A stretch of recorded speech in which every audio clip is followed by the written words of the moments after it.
સવારમાં અમે બધા પહોંચી ગયા હતા બીજાની વાડીએ. તમને બધાને ખબર ને, અમે જઈએ બીજાની વાડીએ કામે.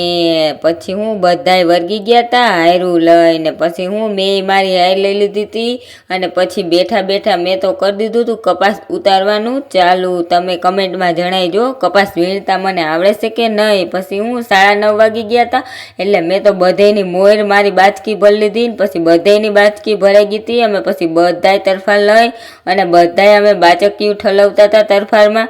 અને બાચકીયું ઠલવતા હતા તા હેલિકોપ્ટર નીકળ્યું. પછી હેલિકોપ્ટરને જોતા રહ્યા તો પછી તો મેં પાછી બાચકી ભરી લીધી. બપોર થઈ ગયા હતા એટલે આજે હું બપોર લગી જ ગઈ હતી કપાસ વીણવા. એટલે બપોરે ઘરે જતી હતી તો બધાય મને ટાટા કહેતા હતા. અને પછી બપોર પછી મારે જવાનું હતું વાડીએ. એટલે આજે આપણે ડુંગળી લણવા માણસોને બોલાવી લીધા હતા. પછી હું બધાય બેસી ગયા હતા ક્યારામાં અને બધાય લણવા લાગ્યા હતા ડુંગળી. અને પછી મમ્મીએ બનાવ્યો હતો ચા. અને તમને બધાને ખબર ને ચા વિના ને આપણે ન હાલે. પછી પી લીધો ચા પીને આજે તો મેં નવું કામ કર્યું. નવું કામ એ કે આજે તો મેં કટા સીવા.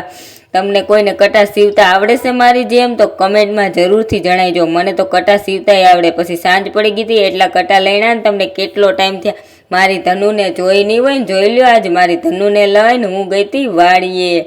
પછી સાંજ પડી ગઈ હતી એટલે ધનુને લઈને આપણે નીકળી જવાનું હતું ઘેરે. વિડીયો સારો લાગ્યો તો લાઈક શેર સબસ્ક્રાઈબ.